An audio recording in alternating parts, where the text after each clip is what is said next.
مفتی طارق مسعود کے بیانات کے لیے مفتی صاحب کے چینل مفتی طارق مسعود آفیشیل کلپس کو سبسکرائب کریں۔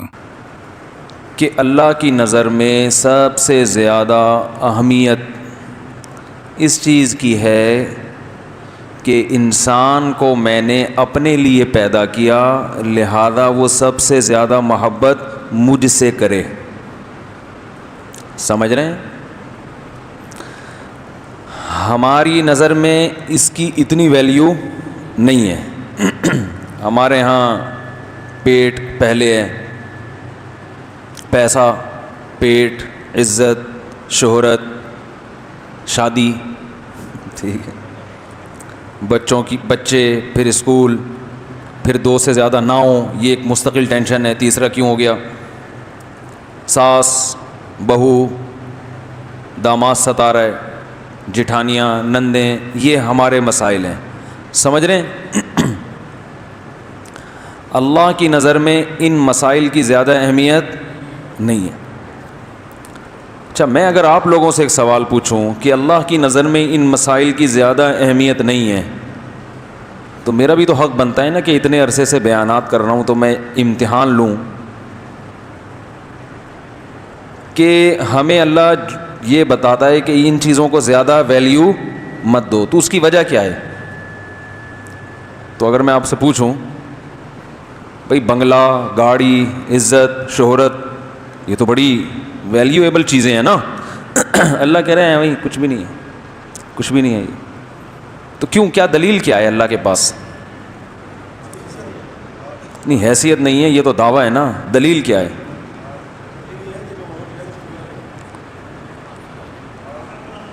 جی نہیں، وہ نہیں، مزہ نہیں آیا یار، وہ بھی ٹھیک ہے، لیکن جو بار بار بیان میں ایک بات ہو رہی ہے، کیا بول رہا بھائی؟ کیا کہنا ہے؟ عارضی ہے، عارضی، اتنی سی بات ہے، ختم ہونے والی چیزیں ہیں۔ جو چیز آپ سے واپس لے لی جائے، دیکھو ایک گاڑی آپ کے پاس لینڈ کروزر ہے، بڑی خوبصورت بہترین گاڑی، غریب آدمی کو دے دی کسی نے۔ ہمارے محلے میں ایک دفعہ ایک صاحب آئے، وہ پتہ نہیں 400 سی سی یا 500 سی سی بائک تھی ان کے پاس، یہ 1000 سی سی کی ہوتی ہے نا، ہیوی انجن، 4 سیلنسر لگے ہوتے ہیں۔ تو میری عمر 14-15 سال تھی اس وقت، تو مجھے شوق تھا ہیوی بائکیں چلانے کا۔ شوق پر تو گورنمنٹ کی طرف سے کوئی پابندی نہیں ہے، چلانا ممکن نہیں تھا، ابا تھوڑی خرید کے دیتے۔ تو ایک صاحب آئے ہوئے تھے، ان سے دوستی تھی، میں نے کہا یار ذرا گلی کا چکر لگانے دو، انہوں نے کہا لگا لو۔ ہم بیٹھے، ہیوی بائک، بولو بھائی چلا رہے، لوگ پوچھ رہے ہیں کس کی ہے۔ اب اگر میں کہوں میری ہے پھر تو زبردست بات ہو گئی، پھر کیا ہے بھائی؟ پھر تو ہمارے پاؤں زمین پہ اب لگیں گی نہیں، میری میری۔ بار بار بتاؤں گا نا دوستوں کو بھی، اس زمانے میں تو آدمی کو ویسے بھی شو مارنے کا شوق زیادہ ہوتا ہے، میری بائک میری بائک، پیچھے لکھوا دیتا ہٹو بچوں، ایسا ہی ہوتا نا۔ لیکن پہلے لوگوں نے دیکھا، بولا بھائی واہ بھائی، ان کے پاس تو اس عمر میں ماشاءاللہ اتنی زبردست بائک آ گئی، اتنی سی ایج میں ایسی ہیوی بائک لے کے گھوم رہا ہے۔ تو لوگ جب میرے پاس آ کے پوچھتے کہ یار کیا بات ہے یار، تو میں کہتا بھائی میری نہیں۔ تو اب کیا فخر کرے آدمی، بس تھوڑا سا مزے لو، بائک گھماؤ واپس کرو۔ تو فخر اس چیز پہ ہوتا ہے جو کس کی ہوتی ہے؟ اپنی۔ اپنا کچھ بھی نہیں ہے، ٹھیک ہے نا؟ اپنا بولو بھائی کچھ ہے ہی نہیں، تو کیا فخر کرنا ہے یار؟ تو جو چیزیں اپنی سمجھی جاتی ہیں وہ اپنی نہیں ہیں۔ اللہ قرآن میں کہتے ہیں الم نجعل لہ عینین، کیا ہم نے تمہیں 2 آنکھیں نہیں دی ہیں؟ تو یہ کس کی ہیں؟ اللہ نے دی ہیں بھائی، اللہ واپس لے گا۔ ولسانا وشفتین، کیا ہم نے زبان نہیں دی؟ یہ زبان کس نے دی ہے؟ اللہ نے۔ یہ ہونٹ کس نے دی ہے؟ شفتین، 2 ہونٹ، ہاتھ، پاؤں، ناک، آنکھ، کان، دل، دماغ، جگر، گردے، پھیپھڑے، کلیجی، کوئی ایک چیز بھی اپنی نہیں۔ تبھی یہ جو پیوند کاری ہے نا، ٹرانسپلانٹیشن کا جو عمل ہے، اس کو علماء ٹھیک نہیں سمجھتے. آنکھیں ڈونیٹ کر دینا اور مختلف پارٹس ڈونیٹ کر دینا، یہ اکارڈنگ ٹو اسلام اچھا کام نہیں ہے. انسانیت کی خدمت کا حکم ہے. ایسی خدمت کہ آپ اپنے پارٹس ہی دائیں بائیں کرنا شروع کر دیں، نہ نہ نہ. بعض علماء کا اختلاف ہے کچھ ایسے پارٹس کے بارے میں جس پر انسانی زندگی موقوف ہے، جیسے گردے کے بارے میں اختلاف ہے، کڈنی ڈونیٹ کرنا، لیکن بہت سے علماء اس کو بھی جائز نہیں سمجھتے. لیکن بہرحال وہ ایک اختلافی مسئلہ ہے، کچھ جائز کہتے ہیں، کچھ کڈنی وغیرہ ڈونیٹ کرنے کو. لیکن میں ابھی اس پیچیدہ مسئلے کی بحث میں نہیں جاؤں گا، دونوں طرف دلائل ہیں. تو لیکن کم از کم مرتے ہوئے اپنے جسم کے اعضاء ڈونیٹ مت کیا کرو. ہم مالک نہیں ہیں ان چیزوں کے، اللہ نے ہر ایک کو مختلف پارٹس دیے ہیں، بس اسی کے استعمال کے ہیں. یہ کوئی بائک تھوڑی ہے کہ یار ذرا استعمال کے لیے دے دو، تو آنکھیں دے دو، کان دے دو. ہاں یہ ضرور ہے کہ جو غیر مسلم ڈونیٹ کر چکے ہیں ان کے مذہب میں جائز ہے، ان کا تو آخرت پہ یقین ہی نہیں ہے. تو پہلے سے کوئی اس طرح کے پارٹ رکھا ہوا ہو تو بعض علماء کہتے ہیں اس کو استعمال کرنے میں کوئی حرج نہیں ہے، کیونکہ وہ تو اس نے کر ہی دیا نا، وہ تو ویسے ہی ضائع ہو ہی گیا. بہرحال یہ پیچیدہ مسئلہ بھی، میں اس کی زیادہ ڈیٹیل میں نہیں جا رہا، اس پر پورا پھر لوگ اسی پہ شروع ہو جائیں گے بحث کرنا. اس میں کافی تفصیلات ہیں، اس کو چھیڑا تو موضوع چینج ہو جائے گا. تو ہم اپنی آنکھوں کے مالک نہیں ہیں. یہ جو اللہ نے ہمیں 2 عدد گردے دیے ہیں، ہم اس کے مالک نہیں ہیں، یہ بھی چھن جائیں گے. ایک گردہ خراب ہوتا ہے تو لوگ سمجھتے ہیں ایک خراب ہو گیا. بھائی مرو گے تو دونوں خراب ہو جائیں گے، کیا خیال ہے؟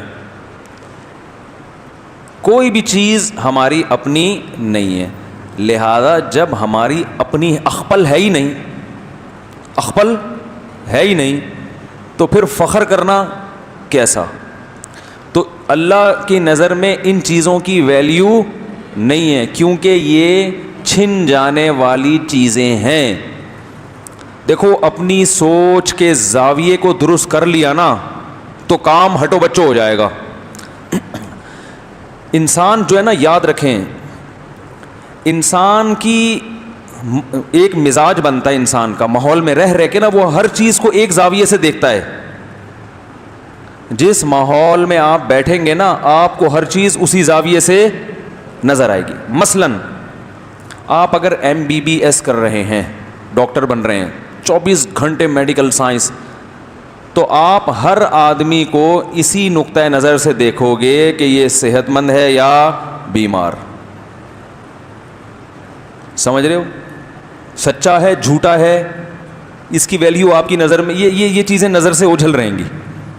اور آسان مثال دیتا ہوں، جو لوگ ماڈلنگ کرتے ہیں یا جو لڑکیاں ماڈلنگ کرتی ہیں، ایکٹریس بنتی ہیں یا جو ایکٹر بنتے ہیں، تو وہ ہر آدمی کو ایک زاویے سے دیکھتے ہیں کہ ہینڈسم ہے یا نہیں ہے.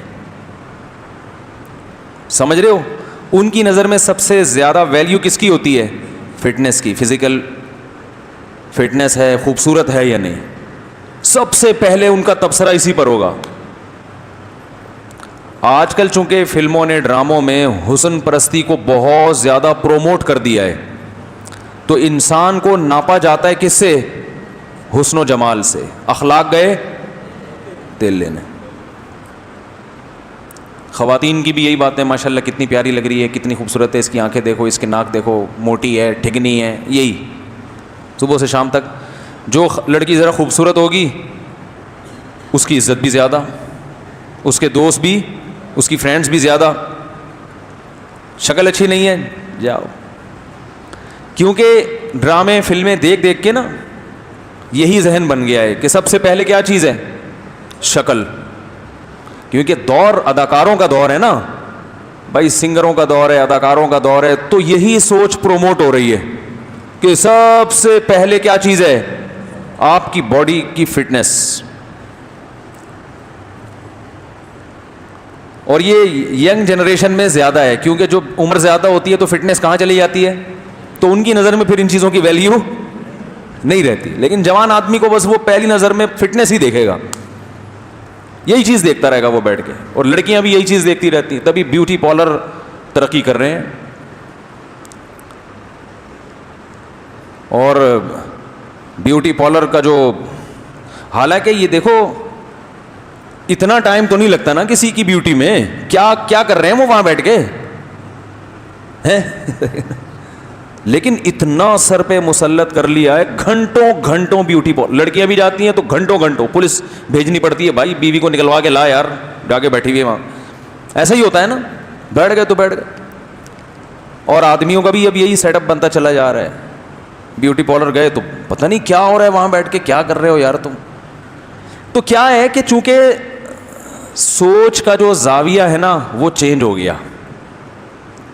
آپ اگر تبلیغ میں جائیں گے تو زاویہ آپ کا مکمل وہ بالکل ہی گھوم جائے گا, وہ شکل کو دیکھتے ہی نہیں, کیسا لگ رہا ہے وہ, جاؤ بھائی بھاڑ میں جائے, ہم نے کوئی شادی تھوڑی کرنی ہے بھائی.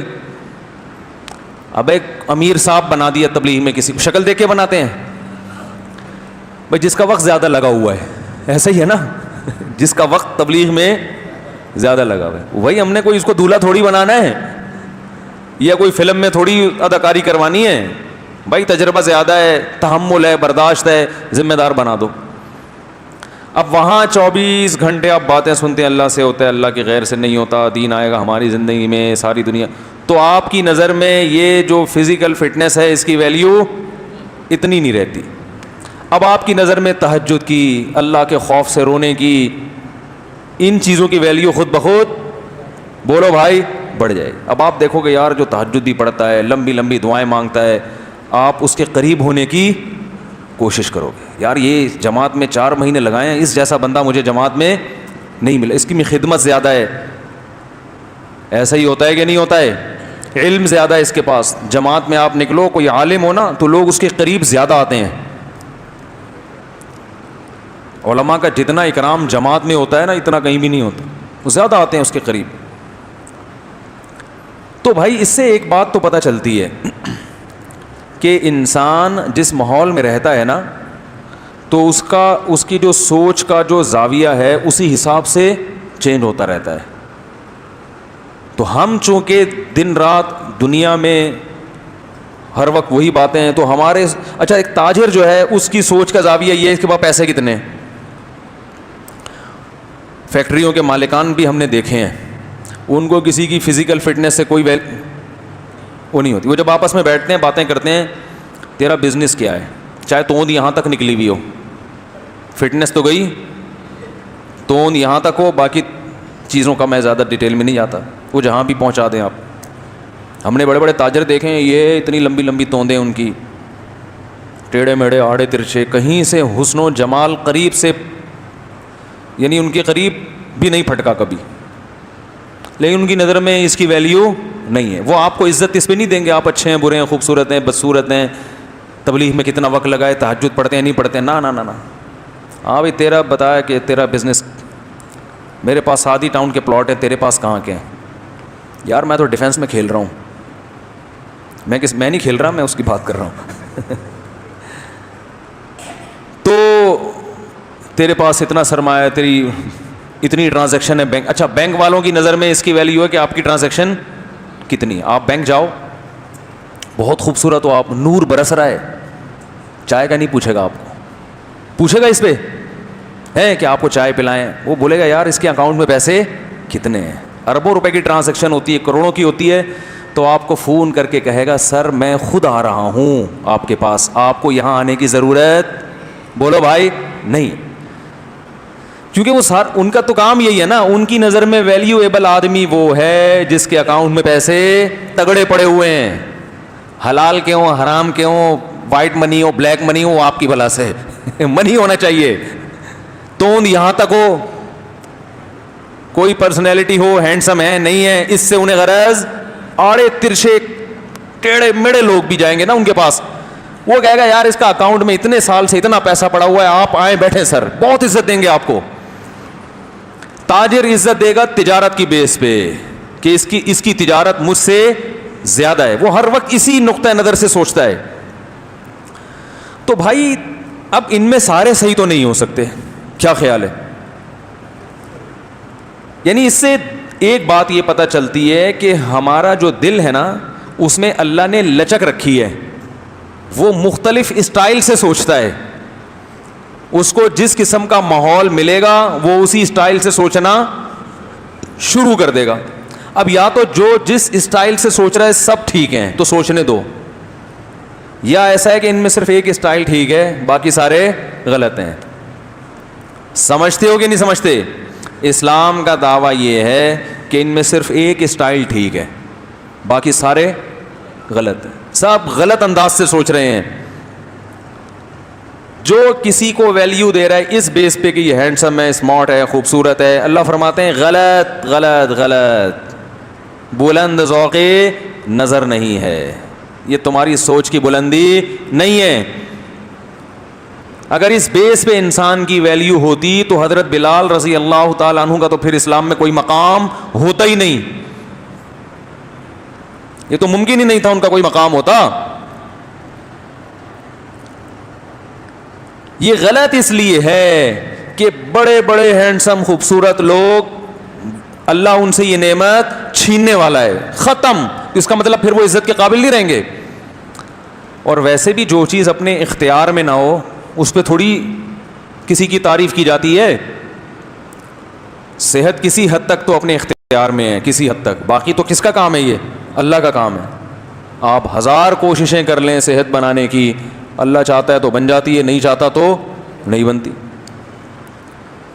یہ تو غیر اختیاری چیزیں ہیں. خوبصورت ہونا, بدصورت ہونا, کالا ہونا, گورا ہونا, آواز کا اچھا ہونا, آواز کا بھدا ہونا, یہ تو غیر اختیاری چیزیں ہیں. تجارت کی بنیادوں پر اگر آپ ایک دوسرے کو عزت دیتے ہیں تو بھائی پیسہ بھی کیا ہو جاتا ہے؟ چھن جاتا ہے. موت تو سب کچھ ختم کر دیتی ہے. تو چونکہ ان پہ فنا کا لیبل لگا ہوا ہے, فنا ہونے والی, ختم. ہم سے پہلے کتنے لوگ آئے, عزت بھی شہرت بھی, کہاں گئے؟ مر کے ختم, برباد ہو گئے.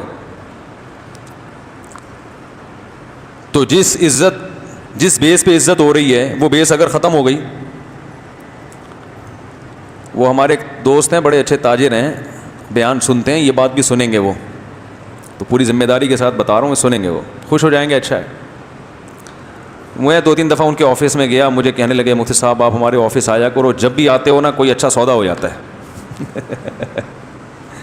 تو مجھے فون کر کر کے بلاتے ہیں, یار کام ہے آپ سے, آئیں بیٹھیں یار پلیز یار چائے پی لیں ہمارے ساتھ. یہ وہ بہت اصرار کرتے. میرے پاس اچھی دوستی ہے, گپ شپ اچھی ہے, کبھی ٹائم ہوتا ہے تو چلا جاتا ہوں. تو میں نے ان سے پوچھا, میں نے کہا یار آپ تو بالکل ہی چپکی جاتے ہیں, کیا آؤ بیٹھو, کیا وجہ کیا ہے؟ انہوں نے کہا یار جب بھی آئے ہو نا سودا ٹائٹ ہوا ہے. میں نے کہا اللہ خیر کرے, کسی دن میں آیا اور نقصان ہو گیا تو یہ عقیدت کہاں جائے گی؟ عقیدت کی بیس جو ہے نا, میں نے کہا مضبوط بولو بھائی, عقیدت کی بیس خاندانی نہیں ہے. پھر انہوں نے بتایا کہ ایسا نہیں ہے. خیر انہوں نے مجھے مطمئن کر دیا. میں نے کہا چلو پھر ٹھیک ہے, ورنہ ایسا نہ ہو کہ عقیدت کی بیس ہی یہی ہے کہ آنے سے پھر وہ بھینسوں والا ہی قصہ ہوگا. سنا ہوگا کئی دفعہ, چھوڑو بار بار نہیں سناتا. وہ بھینسوں والا ہے نا, نئے نئے لوگ بھی بیٹھے ہوئے ہیں. ایک ہاں بچڑے پہ آ رہا ہوں, ابھی آ رہا ہوں, بچڑوں پہ بھی آ رہا ہوں. تو وہ بھینس نہیں, ایک آدمی کے مولوی صاحب نے کہا دودھ مسجد میں آیا کرو اور بھینس تمہاری دودھ دے گی. ایک دیہاتی وہ مسجد میں آیا تو دودھ دینے کی وجہ مر گئی. 2-4 نمازیں پڑھی, ہر بھینس مر رہی تھی. تو وہ مولوی صاحب کے پاس گیا. مولوی صاحب نے کہا اللہ تمہارے امتحان لے رہے ہیں نا. تو ایک کٹا چیخ رہا تھا, چھوٹا سا بھینس کا بچہ. تو اسے کہتا ہے چپ ہو جا, تو خالی 2 نفل کی مار ہے. تو بھائی عقیدت کی بیس یہ تو نہیں ہونا کہ آئے تو کاروبار اچھا ہو گیا, اس کا مطلب جس دن آنے سے کاروبار گرا تو مفتی صاحب وہیں بیٹھ کے چائے پی لو, یہاں آنے کی ضرورت. خیر وہ ایسے نہیں ہے, اس طرح کے آدمی نہیں ہیں. تو بیس جو ہے نا, بیس یہ تھی کہ بھائی خوبصورت ہے, اس بیس پہ عزت ہے. تو جس دن خوبصورتی ختم ہوئی عزت ختم. بیس اس پر ہے کہ پیسہ ہے, تو جس دن پیسہ گیا عزت بھی گئی. تو بیس اگر یہ ہے, یہی بیس بن رہی ہے نا. آج کل جو معاشقے واشقے ہو رہے ہیں ان میں بیس کیا ہوتی ہے؟ خوبصورتی ختم ہو گئی. یہ جو آسمان سے تارے توڑنے اور چاند اور ستارے اور میں لٹک جاؤں گا, کچھ بھی نہیں ہوگا پھر. تو اسی لیے اللہ تعالیٰ نے ہمیں حکم دیا کہ محبت کی بیس کیا ہونی چاہیے؟ مضبوط. وہ مضبوط ہونی چاہیے. اور وہ صرف ایک ہی ہے, وہ ہے کہ محبت اللہ کے لیے اور دشمنی اللہ کے لیے. کیونکہ اللہ اور مخلوق کا جو رشتہ ہے وہ کبھی ختم ہونے والا نہیں ہے. یہ جتنی وجوہات ہیں نا جن کی بیس پہ ہم کسی سے محبت کرتے ہیں, کبھی ہم محبت کسی کی خوبصورتی کی بیس پہ کرتے ہیں, کبھی دولت کی بیس پہ, کبھی طاقت کی بیس پہ کرتے ہیں, یار بڑا پاورفل ہے, کبھی کمالات کی بیس پہ کرتے ہیں کہ یار صاحب کمال ہے, آخری بال پہ چھکا مار دیا تو کمال ہے نا.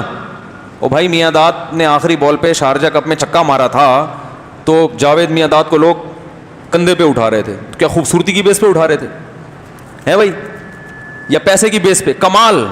یار لاسٹ بال پہ چھکا مارنا آسان کام نہیں. کمال کہتے ہیں ایسا کام جو کوئی نہ کر سکے, اور آپ نے کر کے دکھا دیا. تو ان کمالات, تو اللہ کے کمالات سب سے زیادہ. کیسے انڈے سے چوزا نکالتا ہے بھائی, یہ آخری بال پہ چھکا مارنا کچھ بھی نہیں ہے. ایک انڈے کو توڑ کے دیکھو, زردی سفیدی, مرغی کو اس پہ بٹھا دیا ہے بھائی. مرغی کو بتایا کیسے سمجھ میں آیا کہ مجھے اس انڈوں پہ بیٹھنا ہے؟ اس نے کسی یونیورسٹی میں پڑھا ہے؟ انڈوں کی حفاظت بھی کرتی ہے, بیٹھتی بھی ہے, ان کو گھماتی بھی ہے. اسے پتا ہے کہ اس کو ہیٹ دینی ہے, اب یہاں ہیٹ ہو گئی, اب اس کو گھمانا ہے. اس کو کون سمجھا رہا ہے یہ سب چیزیں؟ اور ہیٹ ملنے سے کیسے تمیز سے بیٹھی رہتی ہے نا. اتنی تمیز سے مرغی انڈوں پہ بیٹھتی ہے کہ اتنی تمیز سے اگر نمازی امام کے انتظار میں بیٹھیں تو جنتی بن جائیں. صحیح بات, نمازی اتنے اطمینان سے مسجد میں نہیں بیٹھ, پیچھے مڑ مڑ کے دیکھ رہے ہوتے ہیں. مرغی سے سبق سیکھو بھائی کیسے آرام سے بیٹھ جائے گی, انڈے سیتی رہے گی بھائی, بس چونچ سے تھوڑا سا ہلائے گی اور پھر وہ. اور 21 دن کے بعد کیا اللہ کی قدرت, اسی انڈے میں چونچ پیدا, مغز پیدا, دل پیدا, جگر, وہ چونچ مار کے چوزا نکلتا ہے اور دانا کھانا شروع. اس کو اپنی اماں کا بھی پتہ ہی ہے میری اماں, اور اماں کے دل میں محبت کیسی. ان چوزوں کے بعد اماں کا اسٹائل ہی چینج ہو جاتا ہے. مرغی کبھی پال کے دیکھو, بڑی عبرت کا سامان ہے مرغیوں میں بھائی. ہم نے ایک مرغی پالی تھی, مرغیوں میں نا جیلیسی بہت ہوتی ہے. نئی مرغی لاؤ تو پرانی مرغیاں اس کے پیچھے پڑ جاتی ہیں, یہ ہمارے ڈڑوے میں کیوں آئی ہے. تو ہم ایک نئی مرغی لے کر آئے, کمزور سی, پرانیوں نے ایسی کی تیسی کر دی اس کی.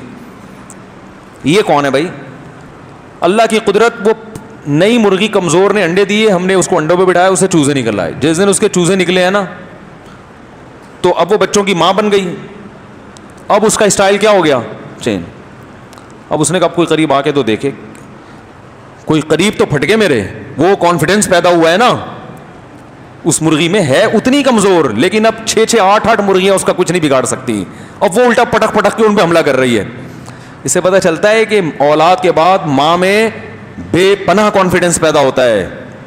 عورت میں جو کانفیڈنس پیدا ہوتا ہے نا, طاقت ملتی ہے, وہ کہاں سے ملتی ہے؟ اپنے بچوں سے, اولاد سے. اسی سے روک دیا. تو کمالات کس کے سب سے زیادہ ہیں؟ بولو بھائی. اللہ کے ایسے ایسے کمالات ہیں, پانی سے انسان بنا دیتا ہے ایک منی کے قطرے سے. اسی میں دل, دماغ, جگر, آنکھ, ناک, گردے, پھیپھڑے, کلیجی پیدا کر کے کیا کر دے گا؟ انسان بنا دے.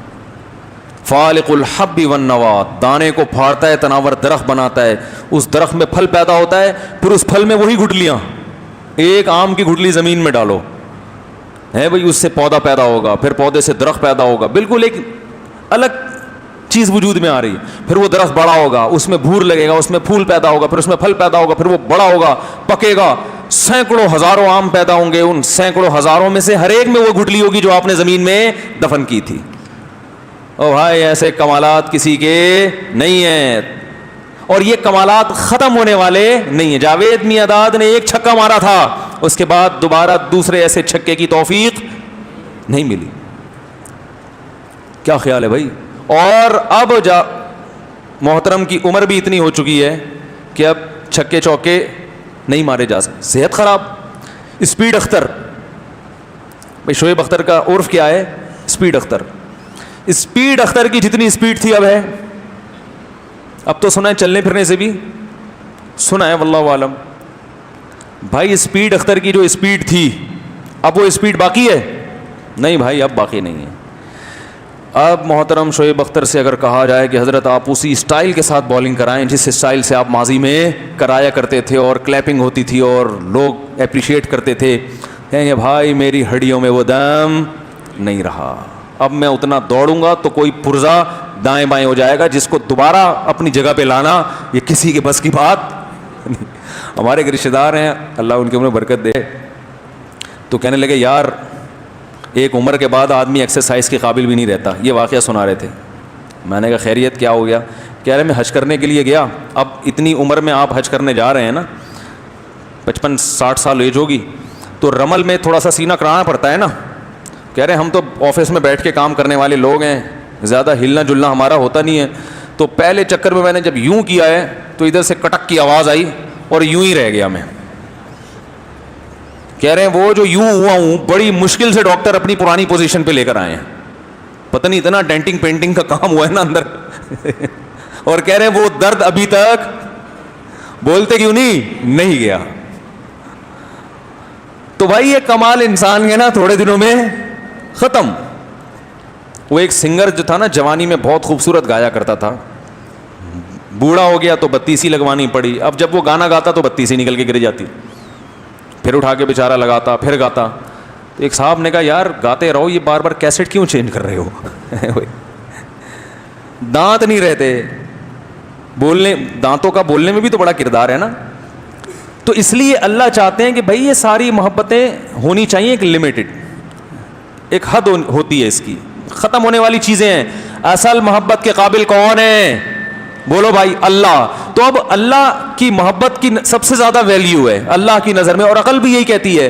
تو اب اللہ اس محبت کو پیدا کرنے اور بڑھانے کے مختلف بہانے رکھے اللہ تعالیٰ نے کہ یہ مجھے بھولتے رہیں گے، ان کو یاد دلاتے رہو۔ دیکھو جو کام کنٹینیو کیا جاتا ہے نا وہ عادت بن جاتا ہے۔ وہ کیا بن جاتا ہے؟ عادت۔ پھر اس انسان کے جذبات ٹھنڈے ہو جاتے ہیں، تو عادت سے ہٹ کے کچھ کام کروانے پڑتے ہیں۔ اللہ نے ہمیں حکم دیا پورے سال نماز پڑھو پابندی کے ساتھ، ہم پڑھ رہے ہیں پھر ہم بھول جاتے ہیں کہ ہم کیوں پڑھ رہے ہیں۔ ایک عادت پڑ گئی، صبح اٹھے مسجد میں آئے نماز پڑھی گھر چلے گئے، پھر ظہر میں آئے گھر چلے گئے، پھر جو نمازیوں کا ہوتا ہے نا وہ بھول جاتے ہیں وہ کہ ہم کیوں پڑھ رہے ہیں، کس کے لیے پڑھ رہے ہیں، سمجھتے بس زندگی اسی طرح گزرے گی۔ تو اللہ تعالیٰ کچھ ایسی عبادتیں ہم سے کرواتے ہیں جو عام معمول سے ہٹ کرو، تو عجیب سی عبادت ہو وہ کہ بھئی یہ والا کام کرو، تو یہ احساس بیدار ہوتا ہے کہ بھئی ہم یہ کیوں کر رہے ہیں۔ احساس بیدار ہوتا ہے اس لیے کہ ہم مسلم ہیں، ہم کیا ہیں؟ مسلمان ہیں، اور اللہ نے ہمیں اس بات کا حکم دیا ہے۔ تو اللہ سے محبت بھی بڑھے گی، اللہ کے وجود کا احساس، اللہ کے ہونے کا احساس بھی بڑھے گا، اپنے مسلمان ہونے کا احساس بھی بڑھے گا۔ تو مسلمان بقرعید میں جو قربانی کرتا ہے، یہ قربانی غیر مسلموں کی سمجھ میں نہیں آتی۔ یار یہ کیا ہو رہا ہے؟ کیا پاگل ہو گئے ہو؟ اتنے لاکھوں کروڑوں کے جانور لا کے کاٹ رہے ہو، کیا ہو گیا تمہیں؟ دماغ خراب ہو گیا؟ ہم کہتے وہ کہتے کیوں کر رہے ہو؟ کہتے ہیں بھائی کس کا حکم ہے؟ اللہ کا، اس لیے کر رہے ہیں۔ تو احساس بیدار ہوتا ہے نا۔ بچے پوچھتے ہیں یہ کیا ہے قربانی، کیوں گائے لے کر آ رہے ہیں؟ بھائی کس کا حکم ہے؟ اللہ کا حکم ہے۔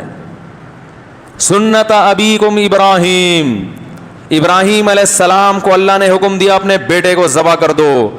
اللہ فرماتے ہیں کہ ابراہیم علیہ السلام نے اپنے بیٹے کو لٹا دیا ذبح ہونے کے لیے، اللہ نے بچا لیا، اور اللہ نے اس کے بجائے کوئی جانور دیا اس کو ذبح کرو۔ اور ابراہیم علیہ السلام کا یہ عمل اللہ کو پسند آیا۔ کیا عمل؟ کہ انہوں نے اللہ کے حکم کے آگے چونو چرا نہیں کی۔ بھئی یہ بیٹا بھی تو اللہ نے دیا نا، ویسے بھی تو اٹھا سکتا ہے، اگر میں ذبح نہیں کروں گا تو ویسے نہیں مار سکتا، ویسے بھی تو مار سکتا ہے وہ، تو اس کا حکم ہے تو کر دو ذبح، اس کو کاٹ ڈالو اس کو۔ تو ابراہیم علیہ السلام نے جب اللہ کے حکم پہ بیٹے کو ذبح کرنے کے معاملے میں اعتراض نہیں کیا، تو ہم گائے ذبح کرنے کے معاملے میں اللہ پہ کیسے اعتراض کر سکتے ہیں بھائی؟ وہ تو جانور ہے، وہ تو بنا ہی ہمارے لیے۔ اور یاد رکھو جس وقت اللہ کا جو حکم ہے نا اس کو پورا کرنا اللہ کی غلامی ہے۔ غلام کو یہ پوچھنے کی اجازت نہیں ہوتی کہ کیوں۔ دیکھو فوج میں اس کی اجازت ہے کہ کوئی آفیسر حکم دے رہا ہے کہ آپ وہاں جاؤ، وہ فوجی پوچھ رہا ہے کہ سر کیوں ہے، حالانکہ وہ فوجی جو ہے اپنے آفیسر کا غلام نہیں ہوتا، وہ غلام نہیں ہوتا، پھر بھی اس کو کیوں کی اجازت نہیں ہے. حکم دیا جا رہا ہے یہ کرو وہ کرو, کہہ رہے سر کیوں, اس کی ریزن تو بتائیں. اب آفیسر بیٹھ کے گھنٹے اس کو ریزن سمجھائے گا. ایسا ہوتا ہے؟ کوئی بھی دنیا کا سسٹم چل نہیں سکتا بھائی. Order is order, order is order. تو اللہ کہہ رہے ہیں ایک فوج کا آفیسر جب اپنے ماتحت کو آرڈر کرتا ہے تو اسے کیوں کی اجازت نہیں ہے, تو پھر جب میں تمہیں آرڈر کر رہا ہوں تو تمہیں کیوں کی کہاں سے اجازت ہو گئی؟ پرسوں میرے پاس کچھ لوگ آئے, کہنے لگے کہ مفتی صاحب ایک آدمی 30,000 کا جانور خریدتا ہے تو بہتر نہیں ہے 30,000 میں کسی غریب کو کھانا کھلا دے بقرعید والے دن. میں نے کہا بالکل بہتر. بولتے کیوں نہیں بھائی؟ میں نے کہا بالکل بھی نہیں, یہ افلاطونی اور بقراتی اپنے پاس رکھیں. کہہ رہے ہیں لوگ کہہ رہے ہیں. میں نے کہا بالکل غلط کہہ رہے ہیں. کہہ رہے ہیں آخر وہ 30,000 کا جانور ذبح کرے گا, 30,000 میں کتنے گھروں میں راشن آ جائے گا, 30,000 میں بچیوں کو جہیز مل جائے گا, 30,000 میں یہ ہو جائے گا, 30,000 میں وہ ہو جائے گا. میں نے کہا بھائی اللہ خوش نہیں ہوگا, باقی سارے کام ہو جائیں گے. کیونکہ رسول اللہ صلی اللہ علیہ وسلم نے فرمایا بقرعید کے دنوں میں اللہ کو جانور کا خون بہانے سے زیادہ کوئی عمل محبوب نہیں ہے. نہیں آ رہی بات؟ اللہ کہتے ہیں یہ ثابت کر دو کہ میں اللہ ہوں, اور میں جب آرڈر دوں تو لاجک سمجھ میں آئے یا نہ آئے تم نے اس آرڈر پہ عمل کرنا ہے. اسی کو تو ہٹو بچوں کہتے ہیں. ارے وہ کوئی بادشاہ ہے, وہ کوئی امیر ہے جس کو حکم دینے سے پہلے گھنٹوں گھنٹوں سمجھانا پڑے. یہ تو میاں کرتا ہے اپنی بیوی کو, جب کوئی آرڈر کرتا ہے تو اس کی لاجک سمجھانے میں 6 مہینے لگتے ہیں اور حکم پورا کرنے میں 5 منٹ لگتے ہیں. کیا خیال ہے بھائی؟ بھائی اللہ میاں نے بیوی کو بھی ماتحت بنایا نا شوہر کا, تو ماتحت کا مطلب شوہر اگر جائز آرڈر کرے تو بیوی کو چاہیے اسے پورا کر لے, لیکن وہ کر نہیں رہی ہوتی. وہ کیوں پوچھتی ہے؟ اسی وجہ سے پھر کیا ہوتے ہیں پڈے, گھر میں جھگڑے ہوتے ہیں. وہ کہہ رہے بیگم یہ کر لو, اس دفعہ شب برات پہ اپنی امی کے گھر مت جاؤ. وہ کہتی کیوں نہیں جاؤں؟ اب سمجھا لو بیٹھ کے. کوئی سمجھا سکتا ہے؟ آپ جتنے دلائل دیں گے ہر دلیل کا جواب بیگم کے پاس موجود ہوگا, ہر دلیل کا جواب. تو پھر میرے بھائی پھر وہی حشر دنیا کا ہوگا جو گھروں کا ہو رہا ہے. یہ بیٹھے ہوئے رفیع بھائی بڑا دلچسپ قصہ انہوں نے سنایا تھا. ان کی جب شادی ہوئی نا تو ان کے ہاں, سنا دوں کوئی مسئلہ تو نہیں ہے, ان کے ہاں رواج تھا کہ ہر شب برات پہ بیگم جو ہے نا اپنی اماں کے گھر ہوتی ہے. تو یہ مجھے بتا رہے ہیں میری وائف نے کہا کہ شب برات آنے والی ہے, میں اپنی والدہ کے گھر جا رہی ہوں. تو انہوں نے کہا نہیں بھائی آپ یہیں رہو. انہوں نے کہا ہمارے ہاں یہ دستور ہے کہ شب برات پہ بیٹیاں والدین کے گھر ہوتی ہیں. تو انہوں نے کہا کہ اب سے شب برات پہ بھی, عید پہ بھی, عید الاضحیٰ پہ بھی, 27ویں رات کو بھی یہ دستور کیا ہو گیا ہے, ہمیشہ کے لیے چینج ہو گیا ہے. اور اب آپ کہاں ہوا کریں گی؟ ایسا ہی تھا نا, یا اسی سے ملتے جلتے کوئی ڈائلاگ تھے. تو سختی نہیں کرنی چاہیے, بھیج دو شب, کوئی مسئلہ نہیں ہوتا. ایک میں مثال دے رہا ہوں کہ آرڈر چلتا گھر میں کسی کا نہیں ہے, کیونکہ جہاں آپ نے آرڈر دیا اور وجوہات بیان کرنا شروع کر دی کہ اس کی ریزن یہ ایکچولی حکم, تو اس کا مطلب اب وہ آرڈر رہا نہیں ہے, وہ ایک مشورہ بن گیا ہے کہ اگلے کی سمجھ میں آئے تو عمل کر لے, نہیں آئے تو عمل نہ کرے. تو اللہ میاں نے میاں کو مشیر نہیں بنایا, مشورہ دینے والا. اللہ نے عورت کو کہا ہے کہ جائز باتوں میں اس کی مانو. سمجھتے ہو کہ نہیں سمجھتے ہو تو ماننا پڑے گا. وہ مانتی ہے نہیں آج کل, وہ یہ اپنی ذمہ داریاں پوری نہیں کرتا, وہ اطاعت نہیں کرتی. تو یہ سیٹ اپ چل رہا ہے. تو خیر, تو اللہ یہ چاہتے ہیں کہ مجھے مانو کہ میں کیا ہوں. میں آرڈر دے سکتا ہوں جس کی کوئی ریزن, بولو بھائی نہ ہو. اب عقل تو یہ کہتی ہے کہ بھائی اس 30,000 میں کسی غریب کو کھانا کھلا دو تو انسانیت کو فائدہ زیادہ ہے. کسی غریب لڑکی کو جہیز دے دو تو انسانیت کو فائدہ زیادہ ہے. یہ کر دو, وہ کر دو, یوں کر دو, ایسا کر دو تو فائدہ زیادہ ہے. اللہ کہہ رہے ہیں کہ نا نا نا نا نا نا نا, اس وقت سب سے بڑی عبادت کیا ہے؟ بولو بھائی, جانور کاٹنا. ہر بال کے بدلے میں نیکی دوں گا. اے اللہ 3 دن میں جب کروڑوں جانور کٹیں گے تو یہ تو گوشت ایک دم اتنا زیادہ گوشت تو نہیں کھا سکتے نا لوگ. اللہ فرماتے ہیں یہ تمہاری ہیڈک ہے کہ اس گوشت کو کیسے اسٹور کرنا ہے, کیسے ڈسٹریبیوٹ کرنا ہے. مجھے کیا چاہیے؟ جانور ذبح ہونا چاہیے, جانور کٹے. حج کے موقع پہ تو کتنے جانور کٹتے ہیں, ان کو ٹھکانے لگانا کتنا مشکل کام ہے. اچھا اللہ تو نے اگر جانور ہی کٹانا ہے ہم سے تو ہمیں یہ بتا دے کہ اتنے لاکھ جانور کاٹنے ہیں, لیکن پورے سال میں ایک ایک کر کے کاٹتے رہنا تاکہ گوشت کی قیمتیں بھی صحیح رہیں اور جانور کے گوشت کو ٹھکانے لگانا بھی ہمارے لیے کیا ہو جائے, آسان. جیسے میں نے قربانی کرنی, انہوں نے قربانی کرنی, تو ہم کیا کریں بھائی, دیکھ لیں پاکستان میں اتنے کروڑ لوگ قربانی کریں گے تو یہ روز ایک ایک یعنی اتنے ہزار روزانہ جانور کٹیں گے تو تاکہ ڈسٹریبیوشن میں کیا ہو جائے گی, آسانی. کیونکہ 3 دن میں اتنا جانور کٹ جاتا ہے کہ اس کو ٹھکانے لگانا بڑا مشکل ہوتا ہے نا. تو اللہ نے فرمایا نا نا نا نا نا, اس کی تمہیں, اس افلاطونی اور بقراتی کی تمہیں اجازت, افلاطون بننے کی اجازت نہیں. اے اللہ یہ جانور ہلاک ہو رہا ہے, اس سے تو جانور کی نسل ختم ہوگی ہے بھائی. اتنے جانور کٹیں گے, کتنے جانور پیدا کتنے ہوتے ہیں, گائے سال میں کتنے بچے دیتی ہے, ایک بچہ دیتی ہے, بلکہ میرا خیال ہے 2 سال میں ایک, یہ سال میں ایک بچہ دیتی ہے.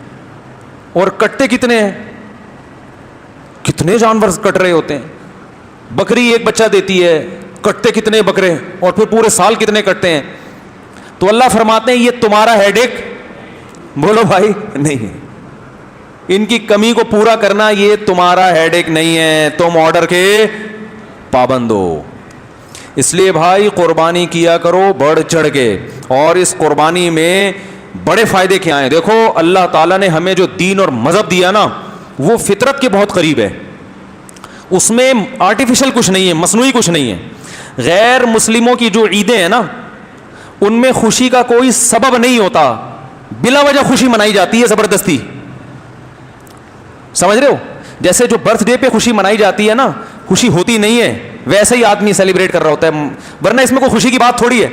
اور بھائی ایک آدمی 5 جنوری کو پیدا ہوا, اگلے سال 5 جنوری آ گیا, بھائی مبارک ہو آپ کی برتھ ڈے ہے, آپ کی خوشی کا دن ہے. کس بات کی خوشی ہے بھائی, جس دن پیدا ہوا تھا اس کی تو خوشی تھی کہ آج میں پیدا ہو گیا.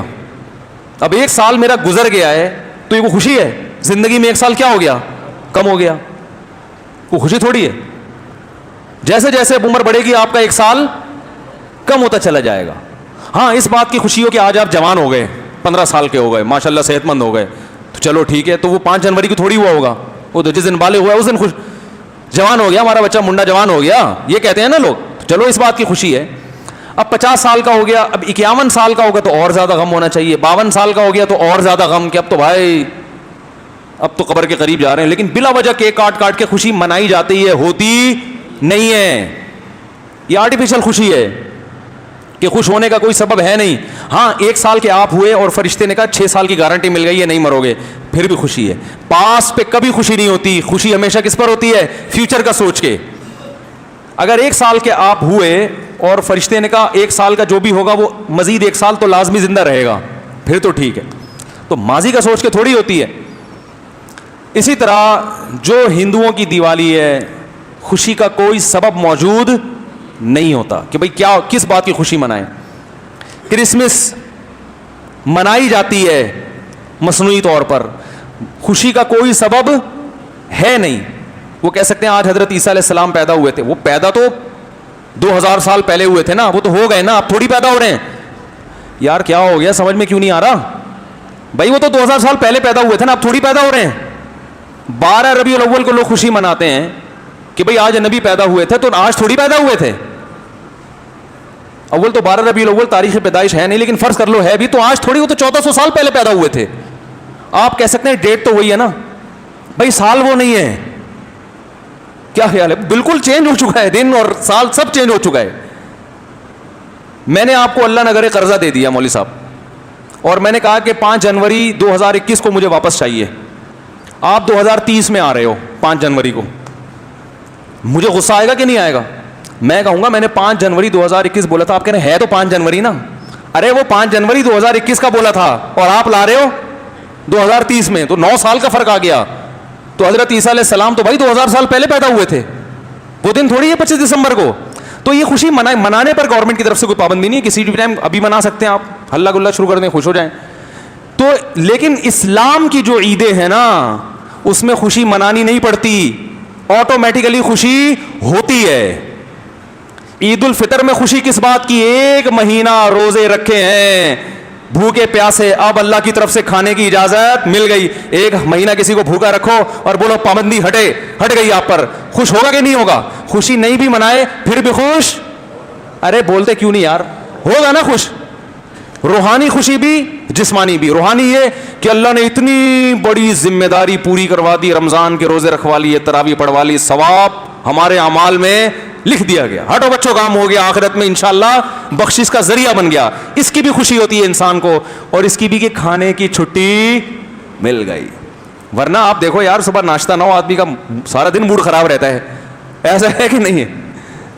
گٹکے والے کو گٹکا مل گیا, پان والے کو اب پان مل گیا, سٹے والے کو سٹے کی اجازت ہو گئی, نہیں تو جو اچھی غذائیں ہیں.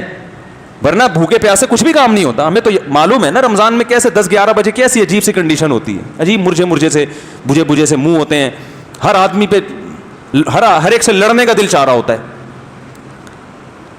تو یہ جو چھٹی ملی ہے کھانے پینے کی, عید کا دن نہ بھی ہوتا خود بخود خوشی ہوتی کہ بھائی شروع میں کئی دن تک انسان ڈرتا ہے, پانی پیتے ہوئے سوچتا ہے روزہ تو نہیں, ارے نہیں ہے روزہ پی لو بھائی, تو ایسی بہاریں آ جاتی ہیں. تبھی عید کے دن کیسی چہروں پہ رونقیں ہوتی ہیں.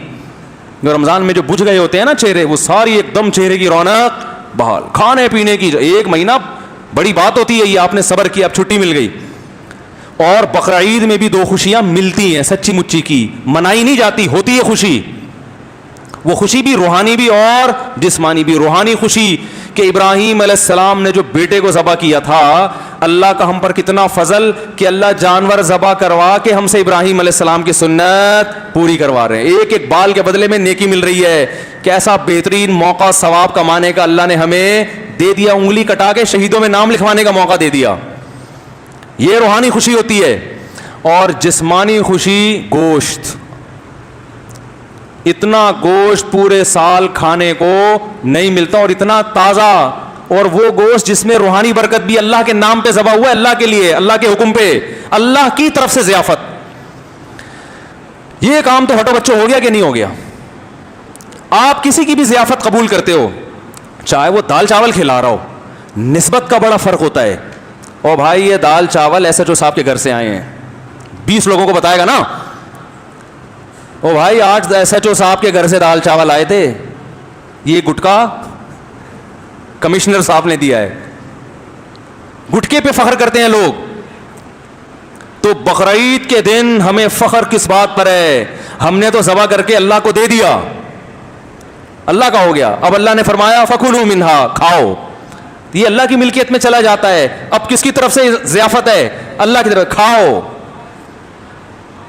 فَكُلُوا مِنْهَا وَأَطْعِمُوا الْبَائِسَ الْفَقِيرَ, فرمایا خود بھی کھاؤ, غریبوں کو بھی کھلاؤ, رج کے کھاؤ, رج کے. اور اللہ اس دعوت میں اتنا حساس ہے, جیسے کوئی غیرت مند جب دعوت کرتا ہے نا تو کہتا ہے تمہارے باپ کو بھی کھانا پڑے گا. ایسا ہوتا ہے کہ نہیں ہوتا؟ بھائی آپ قبائلی علاقوں میں جائیں نا تو آپ کتنا ہی پیٹ بھر کے جائیں, جب آپ کے پی کے میں جائیں گے تو آپ یہ نہیں کہہ سکتے کہ میں نے کھانا کھایا ہوا ہے. وہ کہیں گے بھائی ہماری غیرت کے خلاف ہے, مہمان آیا بھوکا چلا گیا, تیرے باپ کو بھی کھانا پڑے گا. ایسا ہوتا ہے کہ نہیں ہوتا؟ بھائی غیرت ہے یار, مہمان آیا بھوکا چلا گیا, یا ہمارے گھر سے نہیں کھایا, کھانا پڑے گا.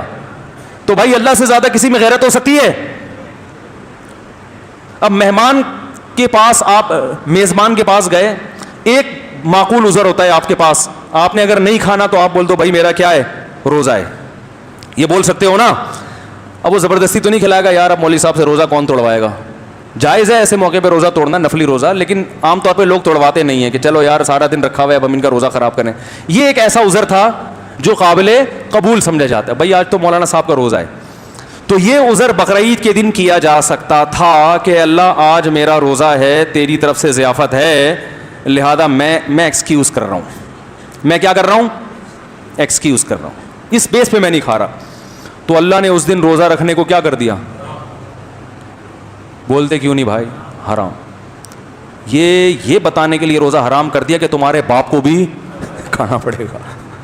کیا اس انداز ہے یار, کتنا مبارک گوشت ہے. یہ تو گوشت نہ بھی ہوتا میرے بھائی, یہ تو دال چاول بھی ہوتے تو بڑا مبارک تھا. کہ نسبت کس طرف ہے؟ اللہ کی طرف. اللہ نے کیا کر دیا؟ گوشت. اور اب سوال پیدا ہوتا ہے اللہ جب اپنے بندوں کی ضیافت کر رہا ہے تو گوشت سے کیوں کر رہا ہے؟ اللہ کہتا ہے بقرعید والے دن ابراہیم علیہ السلام کے نام پر تاجروں پر واجب ہے کہ 10 چاول کی بوریاں غریبوں میں تقسیم کریں, خود بھی کھائیں, پبلک کو بھی کھلائیں. گوشت کیوں بھائی؟ گوشت آپ کو پتا ہے دنیا کی بہت سی قومیں, بہت سے مذاہب گوشت نہیں کھاتے, ویجیٹیرین ہیں, فخر کرتے ہیں کہ ہم گوشت نہیں کھاتے, جبکہ اسلام نے ہمیں گوشت کھلانے کا آرڈر کر کے حکم دے دیا کہ مسلمان ویجیٹیرین بولو بھائی نہیں ہو, مسلمان کے باپ کو بھی گوشت کھانا پڑے گا, ایسی کی تیسی. اس میں بھی کوئی حکمت ہوگی کہ یار گن پوائنٹ پہ گوشت کھلایا جا رہا ہے. اے اللہ میں جب سبزی کھا کے گزارا کر سکتا ہوں, اے اللہ میں ککڑی مجھے اچھی لگتی ہے, اللہ دال چاول کا میں عاشق ہوں, تو مجھے بقرعید والے دن انڈے والا برگر کھلا دے ہے بھائی, چلو تھوڑا اچھا کھا لوں گا میں, تو انڈے والا برگر کھلا دے مجھے, اے اللہ تو مجھے یہ کھلا دے وہ کھلا. گوشت کو کیوں فوکس کیا جا رہا ہے؟ گوشت میں کوئی بات ہے. دیکھو اسلام میں جتنے بھی کھانے ہیں نا, جتنی قسم کے کھانے ہیں, ان تمام قسم کے کھانوں میں گوشت لازمی جزو ہے. اسلام میں جو کھانے کا حکم ہے نا, ایک بقرعید کے موقع پر اس میں کیا ہوتا ہے؟ دال چاول ہوتی ہے. بولنا پڑے گا جلدی, ٹائم ختم ہو گیا ہے. گوشت. دوسرا کھانا اسلام میں ولیمہ, کیونکہ وہ شادی کے موقع پر ہے جس سے آپ لوگوں کو بہت پریشانی ہوتی ہے, لیکن اسلام نے کہا کہ جب بھی شادی کرو اولم ولیمہ لازمی کرو, چاہے دوسری شادی ہو, تیسری ہو, چوتھی ہو. اس میں بہت سی حکمتیں کی ہے کہ جب آپ یہ بتاؤ گے کہ میں الحمدللہ اپنے کام پہ کیا ہوں, مطمئن ہوں, شرمندہ بالکل بھی نہیں ہوں. تو اولم ولو بشاتن, اگرچہ ایک بکری کیوں نہ ہو. یہ نہیں نبی نے فرمایا ولیمہ لازمی کرو, چاہے پان کے پتے کھلا دو کسی کو, چاہے دال چاول کھلا دو کسی کو. یہاں بھی کیا ہے؟ ارے بول لو یار, گوشت. امام محمد جو امام ابو حنیفہ کے شاگرد ہیں وہ کہتے ہیں ولیمے پہ گوشت کھلانا یہ اس نوعیت کی قربت اور عبادت ہے کہ بقرعید کے جانور میں اگر ولیمے کی نیت سے حصہ ڈال لیا نا تو سب کی قربانی ہو جائے گی. فتویٰ نہیں ہے اس پہ, لیکن ایک مثال دے رہا ہوں کہ اتنی بڑی قربت, اتنی بڑی عبادت ہے یہ. تیسرے نمبر پہ جو اسلام میں دعوت رکھی گئی ہے وہ ہے بچے کی ولادت پہ, جس پہ آپ لوگ 2 بچوں کے بعد تیسرے بچے پہ فیملی پلاننگ والے کہتے ہیں یہ معاشرے میں صحیح نہیں ہو رہا. لیکن اللہ کہتے ہیں کہ اگر 18واں بچہ بھی پیدا ہوا ہے تو کیا کرو, خوشی میں بکرا کاٹو. لڑکے پہ 2 بکرے, لڑکی پہ 1. تو یہاں بھی دعوت کا حکم ہے نا 18ویں پہ, تو دعوت کا حکم ہے یہاں پر. تو یہاں بھی نبی صلی اللہ علیہ وسلم نے شکرانے اور خوشی کے موقع پہ جو کھانے پینے کی چیز کا تذکرہ آیا اس میں کیا ہے؟ بولتے کیوں نہیں یار؟ گوشت. تو یار یہ کیا مسئلہ اسلام بہانے سے. اب دیکھو جو گوشت نہیں کھاتا وہ تو اسلام کی ان عبادات پر عمل کر ہی نہیں سکتا نا, وہ تو ان میں شرکت کر ہی نہیں سکتا ہے. تو اس کا مطلب اللہ تعالیٰ مسلمانوں کو کیا کھلانا چاہتے ہیں؟ گوشت. اچھا گوشت میں بھی پھر 2 قسمیں ہیں گوشت کی. ایک چکن جسے کہا جاتا ہے, فش کہا جاتا ہے. نہ یہ عقیقے میں فش کا تذکرہ اللہ نے فرمایا کہ بھائی جو 1-2 بکرے نہیں کاٹ سکتا وہ 18 مچھلیاں کھلا دے. بھائی عقیقے میں بکرا کٹے گا یا گائے کا حصہ ہوگا یا دمبا ہوگا. مرغی سے عقیقہ 100 مرغیاں بھی کاٹ ڈالے نا, چاہے وہ دیسی مرغیاں ہوں, عقیقہ قبول نہیں ہے. بقرعید میں آپ پورے پولٹری فارم پہ آگ لگا دیں, قربانی قبول بولو نا بھائی نہیں ہوگی. مچھلیوں کے کنٹینر آپ پبلک کو کھلا دیں, عقیقہ نہیں ہوگا. تو یہ گوشت میں بھی اللہ نے جو یہ والے گوشت رکھے ہیں نا, دمبا, بکرا, اونٹ اور گائے, تو یہ اس لیے رکھے ہیں میرے بھائی کہ اس قسم کے گوشت کا مقابلہ فضا میں جب سبزی کھانے والے کے ساتھ ہوگا, چکن کھانے والے کے ساتھ ہوگا, تو فتح کس کی ہوگی؟ بھائی ابھی نندن سبزی کھا کے سوار ہوا تھا اور ہمارے پائلٹ گوشت کھا کے فضا میں اڑے تھے. تو جب گوشت کا دیکھو, گوشت ان جانوروں میں دیکھ لو نا, جو جانور گوشت کھاتے ہیں اور جو سبزی کھاتے ہیں دونوں کا کمپیئر کرو آپ.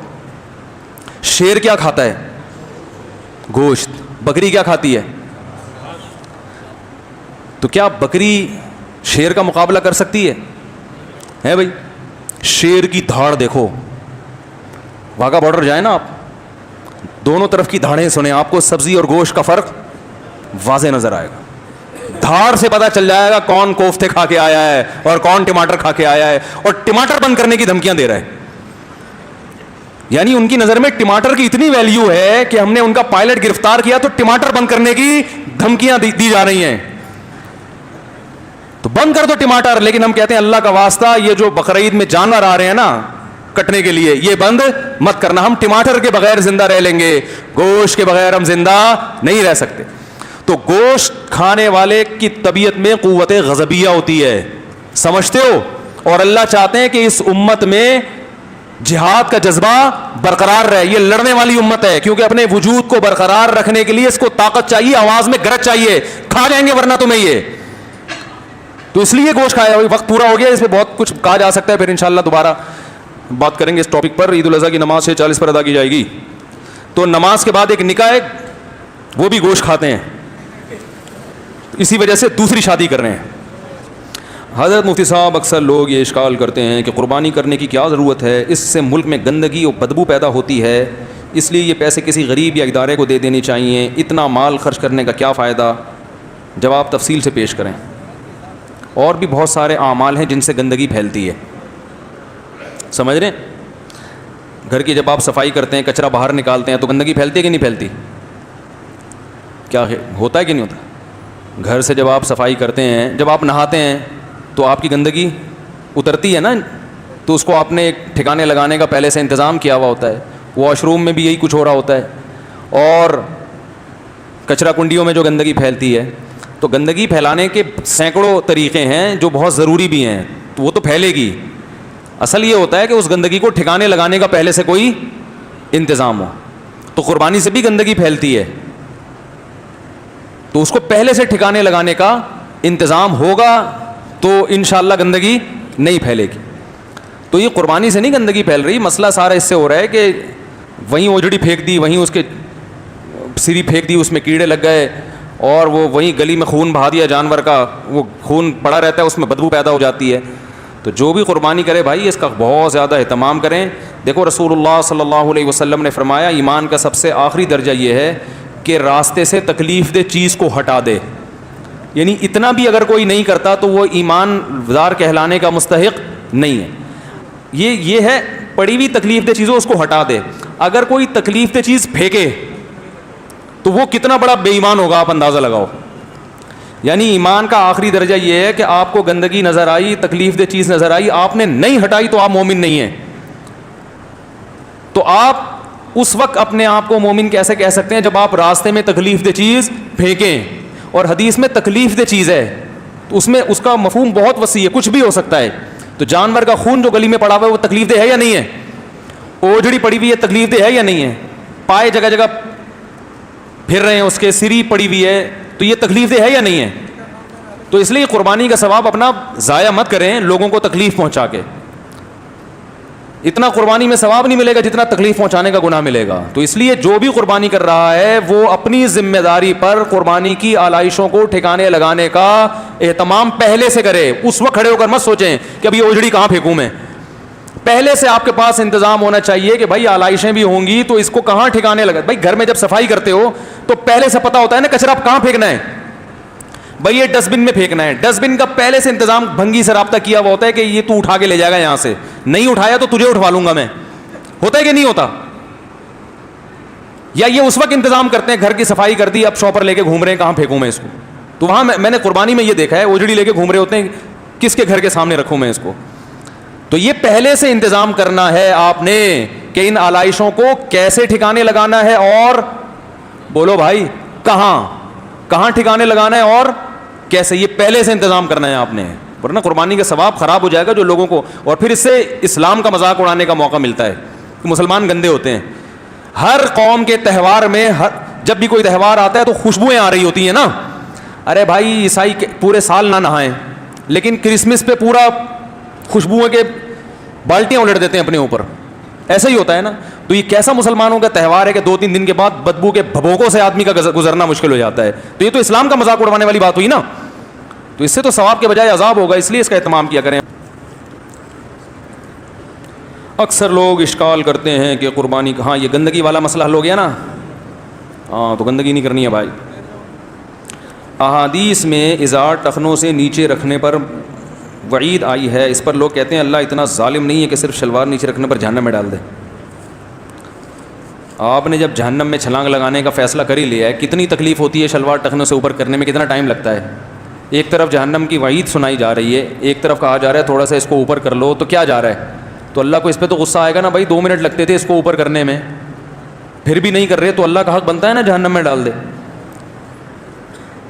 جب رشتہ داروں سے ملاقات کے لیے جاتے ہیں وہاں نامحرم خواتین بھی پردہ کر بیٹھ جاتی ہیں، کیا ایسی صورت میں وہاں جانا جائز ہے؟ یہ بہت اہم سوال ہے کہ لوگ جب اپنی خالہ پھپھی سے ملنے کے لیے جاتے ہیں تو کزنیں بھی آ کے سامنے بیٹھ جاتی ہیں. تو آپ نیت کریں خالہ کی پھپھی کی، جب گھر سے جائیں بولیں میں نیت کرتا ہوں پھپھو سے ملنے کی، اور ساتھ میں یہ نیت کر لیں میں باقاعدہ نیت کرتا ہوں کزنوں کو دیکھنے نہیں جا رہا، اس کی بھی نیت کر لیں. پھر وہ سامنے آ کے بیٹھ جائیں تو اگر آپ محبت سے ان کو سمجھا سکتے ہیں کہ بھائی پردہ کرنا اچھی چیز ہے تو سمجھا دیں، نہیں تو پھپھی سے کہہ دیں بھائی ان سے کہہ دیں مجھ سے پردہ کیا کریں، کر لیں ٹھیک ہے، نہیں کریں تو انشاءاللہ آپ پر گناہ نہیں ہوگا. پردہ کرنا عورت کی ذمہ داری ہے، مرد کی ذمہ داری نہیں ہے. تو آپ جائیں اپنی خالہ پھپھو سے ملیں، وہ بیٹھتی ہیں تو بیٹھے نا، آپ تاڑیں نہیں ان کو. آج کل مالی تنگی کی وجہ سے خواتین اپنے شوہروں کو طلاق دے رہی ہیں، کیا یہ جائز ہے؟ عورت شوہر کو طلاق دے ہی نہیں سکتی، کیونکہ طلاق کا جو محل ہے وہ عورت ہے، مرد نہیں ہے. طلاق عورت کو ہوتی ہے، آدمی کو بولو بھائی نہیں ہوتی. یہ الٹا کہانی چل رہی ہے کہ عورت مرد کو طلاق دے رہی ہے، مرد کو تھوڑی طلاق ہوگی، طلاق تو عورت کو ہوگی. اگر مرد عورت کو طلاق کا اختیار دے دے کہ تم طلاق واقع کر سکتے، تو بھی عورت اپنے آپ کو دے گی طلاق، پھر بھی میاں کو طلاق بولو نا نہیں دے سکتی. وہ یوں کہے گی میں نے اپنے آپ کو طلاق دے دی ہے کیونکہ آپ نے مجھے رائٹ دیا ہے، اور اگر رائٹ مرد نہ دے تو پھر اپنے آپ کو بھی نہیں دے سکتی. تو مرد کو تو طلاق ہوتی نہیں ہے، مرد مطلقہ نہیں ہوتا بھائی طلاق یافتہ مرد ہے. طلاق یافتہ تو عورتیں ہوتی ہیں، تو مرد تو طلاق دینے والا ہوتا ہے. ٹوپی ڈرامہ چل رہا ہے مارکیٹ میں بہت زیادہ. مفتی صاحب آپ کہتے ہیں میوزک اللہ کی یاد سے غافل کرتا ہے، لیکن میں میوزک بھی سنتا ہوں، نماز بھی پڑھتا ہوں، میں اللہ کی یاد سے غافل نہیں ہوتا. مارکیٹ میں ایسے لوگ شارٹ چل رہے ہیں. بھائی اللہ کی یاد میں صرف نماز ہی تھوڑی ہے، جو میوزک کے عادی ہوتے ہیں وہ تلاوت میں دلچسپی نہیں ہوتی، ذکر اللہ میں دلچسپی نہیں ہوتی ان کو، وہ چسکا لگا ہوتا ہے میوزک کا ان کو. مفتی صاحب تمام اخراجات نکال کر اماؤنٹ سیونگ ہو تو حج، کتنا اماؤنٹ سیونگ ہو تو حج فرض ہو جاتا ہے؟ اتنا کہ جس میں حج کر سکیں. سمجھ رہے ہو؟ حج کے جو اخراجات ہیں، گورنمنٹ کا پیکیج ہے تو وہ پیسے دے سکتے ہو، پرائیویٹ ہے تو وہ پیسے دے سکتے ہیں. وہ تو آپ سے متعین پیسے لیتے ہیں، اس میں کھانا پینا سب کچھ ہوتا ہے، تو اتنے پیسے ہیں تو حج ہوگا ورنہ نہیں. مفتی صاحب نے آپ نے کہا تھا کہ عام سوکس پر مسح جائز نہیں ہے. میری والدہ کے پتہ نہیں کیا لکھا ہے کہ پانی، میرے والدہ کے جوڑوں اور ٹخنے میں شدید درد رہتا ہے، درد کے باعث وہ اس گرمی میں بھی ساکس پہنتی ہیں، کیا اس مجبوری میں ساکس پر مسح جائز ہے؟ نہیں جائز نہیں ہے. مجبوری میں یا تو وضو ہوگا یا تیمم ہوگا. سمجھ رہے ہیں؟ یہ جو ساکس ہیں نا آج کل جن پہ مسح کے جواز کا فتویٰ دیا جا رہا ہے، یہ رسول اللہ صلی اللہ علیہ وسلم کے دور میں تھے ہی نہیں. ایک چیز تھی نہیں تو آپ یہ کیسے کہہ سکتے ہیں کہ نبی نے اس پہ مسح کو جائز قرار دیا ہے؟ سمجھ رہے ہیں؟ نبی کے دور میں جو موزے تھے وہ موزے تھے جو جوتوں کے قائم مقام تھے. جب وہ موزے پہنے جاتے تھے تو پھر جوتے بولو بھائی نہیں پہنے جاتے تھے. ان موزوں کا حدیث میں تذکرہ ملتا ہے. دیکھو حدیث میں اسی 30 کا تذکرہ ہوگا نا جو نبی کے دور میں ہوگی بھی. تو دیکھو چاول کا حدیث میں ذکر نہیں ہے. کیوں نہیں ہے؟ عرب میں چاول بولتے کیوں نہیں بھائی؟ تھے ہی نہیں. دوسری قوم میں تھے، عرب میں نہیں تھے. تو نبی صلی اللہ علیہ وسلم نے جورب کا جو تذکرہ کیا حدیث میں، جو جورب جس کو اردو میں موزہ کہتے ہیں، یہ وہ جورب نہیں ہے جو آج ہے. الفاظ کو نہیں دیکھا جائے گا، مفہوم کو دیکھا جائے گا کہ حدیث کا مفہوم کیا ہے. تو یہ وہ جورب ہے جو صحابہ پہنتے تھے، اور وہ جورب تھا کہ جب وہ جورب پہنتے تھے پھر جوتے نہیں، وہ جوتوں کے قائم مقام ہوتا تھا. نہیں آ رہی بات؟ تو وہ ساکس جو جوتوں کے قائم مقام ہوگا نا اس پہ مسح جائز ہوگا. تبھی ہم کہتے ہیں حدیثوں کا مطلب فقہا سے پوچھا کرو، آج کے لوگوں سے مت پوچھو، اس میں انسان غلطی کر بیٹھتا ہے.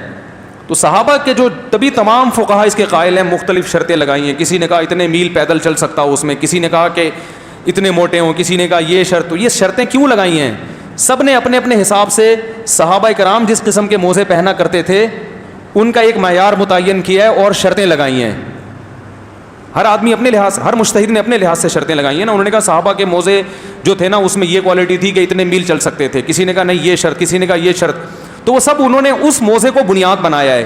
یہ والا موزہ جو ٹیشو پیپر کی طرح باریک ہوتا ہے اس کو کسی نے بھی بنیاد نہیں بنایا. اور وضو کا معاملہ ہلکا معاملہ نہیں ہے، نماز ہے. اور پاؤں دھونے کا حکم قرآن نے دیا ہے. تو قرآن کی آیت کو چھوڑا جائے گا بہت مضبوط دلیل کی بیس پہ. ایک ترمذی کی روایت یا کوئی روایت جس میں جورب کا ذکر آیا اور جورب سے آپ نے یہ والے موزے مراد لے لیے، اتنی کمزور دلیل پہ قرآن نہیں چھوڑا جا سکتا. تبھی امام ابو حنیفہ کہتے ہیں ما قلت بالمسح علی الخفین، میں نے موزوں پہ مسح کا فتویٰ اس وقت تک نہیں دیا جب تک کہ میرے پاس چڑھتے سورج کی طرح دلائل نہیں آ گئے کہ یہ مسح جائز ہے. کیوں؟ اتنے کثرت سے دلائل آئے ہیں پھر فتویٰ دیا، کیونکہ قرآن میں پاؤں دھونے کا حکم ہے. قرآن تو بہت مضبوط ہے. آپ موزے چڑھا کے دیکھ لو سعودی عرب میں اور دبئی شارجہ میں کیا ہو رہا ہے. 5 نمازیں عام ساکس ہیں اس پہ مسح کر کے نمازیں پڑھ رہے ہیں. پاؤں دھونے کا حکم کہاں گیا؟ بالکل ہی شارٹ ہو گیا مارکیٹ سے. تو یہ موزوں پر کون سا، یہ پہننا بھی کوئی مشکل کام نہیں ہے، اتارنا بھی کوئی مشکل کام نہیں. اور ان موزوں میں ایک ٹینشن یہ بھی ہے، ایک مسئلہ یہ بھی ہے کہ ان موزوں کو تو پہنے پاؤں دھو سکتے ہو آپ، یہ تو اتنے ہلکے ہیں. موزوں پہ مسح کرنا کی تو اجازت اس لیے ہے نا کہ حرج نہ ہو. تو حرج سے بچنے کے لیے تو یہ ضروری ہے کہ ان کو پہن کے پاؤں دھونا ممکن نہ ہو. ان کو پہن کے تو آپ آسانی سے پاؤں دھو سکتے ہیں، پورا پاؤں گیلا ہو جائے گا آپ کا. تو پاؤں دھونے کی ٹینشن سے بچانے کے لیے حکم دیا موزوں پہ مسح کرو. تو وہ ٹینشن ان موزوں میں ہوتی نہیں ہے. آپ کہہ سکتے ہو کہ ہوگی کیونکہ ہم جب دھوئیں گے تو گیلے ہو جائیں گے، گیلے پاؤں میں شوز میں وہ کیسے پہنیں گے اور وہ پہن کے نماز کیسے، گیلے ہو جائیں گے نا شوز. تو یہ گیلا ہونا شریعت کی نظر میں کوئی حرج بولو بھائی نہیں ہے. حرج وہ ہوتا ہے جس کو شریعت نے حرج مانا ہو. تو اس لیے بھائی یہ نیا فتویٰ ہے مارکیٹ میں چل رہا ہے. سعودیہ کے شیخ بن باز رحمہ اللہ تعالی ہمارے لیے قابل احترام تھے. ان کی ایک ذاتی رائے تھی اور یہ ابن تیمیہ رحمہ اللہ سے انہوں نے لی تھی. اور وہ پوری امت میں، کیونکہ سعودیہ کے مفتی اعظم کا فتویٰ بڑا مانا جاتا ہے، سعودیہ کے ہے نا، تو اس کے مقابلے میں تمام بڑے بڑے فقہا کو لوگوں نے چھوڑ دیا. تو آپ بڑے بڑے مجتہدین جو شیخ بن باز سے بھی بڑے تھے ان کو فالو کریں. ان کا یہ فتویٰ نہیں ہے. انہوں نے شرطیں لگائی ہیں اور وہ شرطیں اس عام موزے میں نہیں پائی جاتی ہیں. اور کوئی آپ سے پوچھے نا حدیث میں تو آتا ہے جورب موزے پہ مسح نبی نے کیا، آپ بولیں حدیث میں جو موزہ ہے وہ موزہ ہے جو اس دور میں تھا. یہ والا موزہ اس دور میں نہیں تھا. اور وہ موزہ ہے جو بغیر شوز کے پہنا جاتا تھا، یعنی شوز کے قائم مقام ہوتا تھا. وہ اسے پہن کے صحابہ سفر کرتے تھے. سمجھ رہے ہیں کہ نہیں سمجھ رہے ہیں؟ اس موزے کو پہن کے کوئی، یہ موزہ پہننا نہ پہننا برابر ہے. یہ ننگے پاؤں جیسا ہوتا ہے آدمی، اسے پہن کے انڈا موڑ تک نہیں جا سکتا آدمی. تو اس لیے نماز بہت اہم رکن ہے اور وضو بہت اہم. اور کیا حدیث میں آتا ہے کہ ایڑیاں ذرا سی خشک رہ گئی تھی ایک صحابی کی وضو میں، ذرا سی خشک. آپ نے فرمایا ویل للاعقاب من النار، ان ایڑیوں کے لیے جہنم کی آگ ہے. کتنی شدید وعید ہے نا حدیث میں پاؤں نہ دھونے پر، کہ ایڑی اتنی سی خشک رہ گئی. تو آپ کیا وعید سنا رہے ہیں کہ آگ کی. تو اس سے پتہ چلتا ہے پاؤں دھونے کا حکم اسلام میں وضو میں معمولی حکم نہیں ہے، پورا پاؤں باقاعدہ دھونا پڑے گا. ہاں حدیث میں کثرت سے آتا ہے کہ آپ صلی اللہ علیہ وسلم نے خفین پر مسح کیا ہے. خف تو ان موزوں کو کہتے ہی نہیں ہے. ایک حدیث میں جورب ہے تو اس سے بھی خف ہی مراد ہے، یہ والے موزے مراد نہیں ہیں. تو مضبوط دلیل جب تک نہیں ہوگی قرآن کے حکم کو چھوڑا نہیں جائے گا. تو اس کو اندھی تقلید نہیں کہتے، اس کو تقلید علی وجہ البصیرہ کہتے ہیں. اندھی تقلید وہ ہے جو آپ کر رہے ہیں کہ بن باز کا فتویٰ آ گیا تو ساری دنیا ایک طرف. سمجھ رہے کہ نہیں سمجھ رہے؟ باقی سارے فقہا کو چھوڑ دیا آپ نے. ایک صاحب نے مجھے بتایا کہ میں سفر کر رہا تھا، کچھ عرب لوگ تھے میرے ساتھ، بڑے متشدد قسم کے عربی تھے وہ. تو نماز کے کسی مسئلے میں اختلاف ہوا سفر کے دوران. تو میں نے ان کو بتایا کہ فلاں امام ابو حنیفہ یہ کہتے ہیں، امام شافعی بھی یہ کہتے ہیں، امام احمد بھی یہ کہتے ہیں، امام مالک بھی یہ کہتے ہیں، سب یہی کہتے ہیں. تو انہوں نے کہا میں کسی کو نہیں مانتا، میں حدیث کو مانتا ہوں. یہ انہوں نے مجھے خود واقعہ سنایا اور وہ خود بھی سعودی عرب میں پڑھے ہیں، پاکستان کے عالم نہیں ہیں وہ، سعودیہ سے پڑھے ہوئے جو مجھے واقعہ سنا رہے ہیں. کہہ رہے میری بحث ہو رہی کہ یار چاروں امام یہ کہتے ہیں. تو انہوں نے کہا میں نہیں مانتا، میں تو حدیث کو مانتا ہوں. کہہ رہے میں نے کہا کہ شیخ صالح العثیمین کا بھی یہی فتویٰ ہے سعودیہ کے. کہہ رہے فوراً مان لیا انہوں نے. اچھا ان کا بھی یہ فتویٰ ہے، پھر ٹھیک ہے. میں نے کہا یار یہ کیا بات ہوئی؟ وہ حدیث جس پہ شیخ صالح العثیمین فتویٰ دیتے ہیں تو وہ تو حدیث کا فتویٰ ہے. چاروں امام فتویٰ دیں وہ حدیث کا فتویٰ نہیں ہے. تو تقلید سب کر رہے ہیں، یہ یاد رکھو. جو کہہ رہے ہیں نا میں حدیث کو مانتا ہوں, ابو حنیفہ شافعی کو نہیں مانتا, او بھائی آپ حدیث کو کا لیبل لگا رہے ہو, آپ حدیث کی وہ تشریح مانتے ہو جو آپ کے مفتی نے آپ کو بتائی ہے, سمجھ رہے ہو؟ تو دوسرا مفتی بتا رہا ہے اس کو آپ لفٹ کرانے کے لیے تیار ہو ہی نہیں. تو ہم کہتے ہیں جب عامی آدمی نے مفتی کی تقلید ہی کرنی ہے, بن باز ہو یا صالح العثیمین ہو, یہ یقیناً قابل احترام تھے ہمارے لیے, تو جب آپ نے انہی مفتیوں کی تقلید ہی کرنی ہے تو ائمہ اربعہ کی تقلید کرو, وہ زیادہ بہتر نہیں ہے کیا؟ جنہوں نے تابعین تبع تابعین کا دور دیکھا, صحابہ تابعین کو نمازیں پڑھتے ہوئے دیکھا اپنے سامنے, صحابہ تابعین اور ان کے شاگردوں کو, تو وہ زیادہ اس قابل ہے کہ ان کی تقلید کی جائے. تو اس لیے یہ عام موضوع پہ مسا اگر امام نے کیا ہے, آپ کو یقین ہے اس کے پیچھے نماز نہیں ہوگی, کیونکہ نماز میں وضو بہت اہم رکن ہے اور پاؤں دھونا قرآن کا حکم ہے. تو اتنی کمزور دلائل کی بیس پہ پاؤں دھونے کے حکم کو چھوڑا نہیں جائے گا اور نماز کو خراب نہیں کیا جائے گا. بعض لوگ اس پہ یہ کہتے ہیں اس سے تو امت میں اختلاف پیدا ہوگا, امام نماز پڑھا رہے ہیں عام موضوع پہ مسا کر کے, آپ اس کے پیچھے نماز نہیں پڑھ رہے, اس سے تو مسجدوں میں جھگڑے پیدا ہوں گے. یقیناً پیدا ہوں گے, لیکن اس جھگڑے کا ذمہ دار وہ امام ہے کہ جو اپنے مسلک کو سب پہ ٹھونس رہا ہے سب کے اوپر. بھائی اس کے مسلک میں بھی عام موضوع پہ مسا کرنا جائز ہے نا, فرض تو نہیں ہے. تو وہ عام لوگوں کو فتنے سے بچانے کے لیے وہ یہ کر لے کہ یار میں جب اپنی نماز پڑھوں گا تو عام موضوع پہ مسا کروں گا, لیکن جب میں جماعت سے نماز پڑھاؤں گا تو سب کے جذبات کی رعایت کروں گا, اختلاف میں نہیں ڈالوں گا, لہذا میں عام موضوع پہ مسا نہیں کروں گا. ایسے طریقے سے نماز پڑھاؤں گا کہ سب کے نزدیک نماز ہو جائے گی. تو اگر یہ اختلاف مسجد میں پیدا ہو رہا ہے تو اس کے ذمہ دار مقتدی نہیں ہے, وہ امام ہے جو ایک بن باز کی رائے کو اٹھا کے سب پہ تھوپ رہا ہے زبردستی, ٹھیک ہے نا, وہ ذمہ دار ہے اس کا. اس لیے امام کو چاہیے کہ بھائی آپ کی اگر پھر بھی یہ رائے ہے کہ عام موضوع پہ مسا جائز ہے تو آپ اپنے طور پر اس رائے پر عمل کریں, آپ اپنی رائے زبردستی دوسروں پہ مسلط نہ کریں. آپ سمجھتے ہو کہ نہیں سمجھتے ہو؟ میرا سوال ہے کہ امانتیں دفنانے کے حوالے سے میرے علاقے میں ایک میت ہوئی جس کو ایڈی سینٹر والوں نے دفنا دیا اطلاع نہ ہونے کی وجہ سے, لیکن گھر والے اس کو قبر سے نکال رہے تھے کہ یہ امانت کے طور پہ دفنا ہے. امانت کے طور پہ کچھ نہیں ہوتا بھائی, ایسا ہی ہے, اس کی کوئی حقیقت نہیں ہے, دفنا دیا بس, میت کی بے اکرامی ہے, اس کو نکالنا دوبارہ. مفتی صاحب میں 18 سال کا لڑکا ہوں, آپ سے بہت محبت کرتا ہوں, آپ کا شاگرد بننا چاہتا ہوں, اس کے لیے مجھے کیا کرنا پڑے گا؟ 4 شادیاں کر لیں, فوراً میری شاگردی میں آ جائیں گے آپ. مفتی صاحب میں ایک طالب علم ہوں, کچھ دنوں سے ایک سوال کی الجھن کا شکار ہوں. میں نے اس کے لیے مولانا مودودی کی تفسیر فہم القرآن بھی تفہیم القرآن ہے نا شروع کر دی, لیکن جواب نہیں ملا. مفتی صاحب میرا سوال یہ کہ جب اللہ نے رزق کا وعدہ کیا تو آئے دن دنیا بھر میں لوگ بھوک اور غذائیت کی کمی سے کیوں مرتے ہیں؟ اس طرح قرآن کی حفاظت کی ذمہ داری بھی اللہ کی ہے, لیکن پھر بھی ہم اسلام دشمن عناصر کو قرآن پاک کی توہین کرتے ہوئے دیکھتے ہیں, اور قادیانی تو آن لائن قرآن میں معاذ اللہ تحریفیں کرتے ہیں. قرآن کی حفاظت کا جو اللہ نے وعدہ کیا ہے نا, وہ تو ایسا وعدہ ہے کہ وہ تو چینجنگ نہیں ہو سکتی. اگر قادیانی تحریف کر بھی رہے ہیں تو وہ تحریف قابل قبول نہیں ہوتی, یعنی پتہ چل جاتا ہے نا کہ یہ تحریف ہے, تو وہ جو اصل قرآن ہے وہ ہمیشہ کے لیے کیا ہے؟ محفوظ ہے, تو اس میں چینجنگ نہیں ہو سکتی. آپ اپنے طور پر کچھ کو بھی قرآن لکھ کے شائع کر دیں, پبلک مانے گی نہیں اس کو. تو خود قادیانی خود نہیں مانتے, ان کو پتہ ہے ہمارے پادریوں نے بنایا ہے یہ. دوسرا, اللہ نے رزق کا وعدہ کیا پھر بھی لوگ بھوکے کیوں مرتے ہیں؟ اللہ تعالیٰ کی ذمہ داری ہے سب کو رزق پہنچانا, لیکن اللہ دیکھو صحت زندگی یہ سب اللہ دیتے ہیں نا, لیکن موت بھی کون دیتا ہے؟ اللہ. تو اللہ کا نظام خراب نہیں ہے, اللہ جان کر بعض دفعہ انسان سے نوالا چھین لیتے ہیں اس کو آزمائش میں ڈالنے کے لیے, یہ بتانے کے لیے کہ رزق کے خزانے ہیں میرے کنٹرول میں. سمجھ رہے ہیں کہ نہیں سمجھ رہے؟ تو میں جب چاہوں گا رزق چھین لوں گا. تو اس کی مثال ایسے ہے جیسے بیوی کو روزی پہنچانا کس کے ذمے ہے؟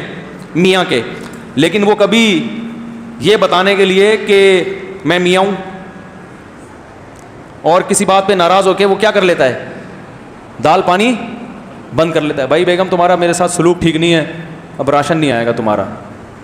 ایسا ہوتا ہے کہ نہیں ہوتا؟ تو انسان تو ظلم بھی کرتا ہے نا, ظلمن بھی نوالا چھین لیتا ہے, لیکن اللہ آزمائش کے طور پہ نوالا چھینتے ہیں, ظلم کے طور پہ نہیں چھینتے ہیں. کہ اللہ تعالیٰ نے جو رزق کا وعدہ انسانوں اور جانوروں سے کیا ہے, حقیقت دیکھی جائے نا تو اللہ اس وعدے کو بھرپور طریقے سے پورا کر رہا ہے, بلکہ جتنی ضرورت ہے نا اس سے کروڑہ گنا زیادہ دے رہا ہے. ہو یہ رہا ہے کہ انسان ایک دوسرے پہ کیا کر رہے ہیں؟ ظلم. دیکھو مثال اس کی ایسے ہے, اللہ نے بچے کو روزی دینے کا وعدہ کیا تو اس کے لیے اللہ کیا کرتا ہے؟ ماں کی چھاتیوں میں دودھ پیدا کر دیتا ہے.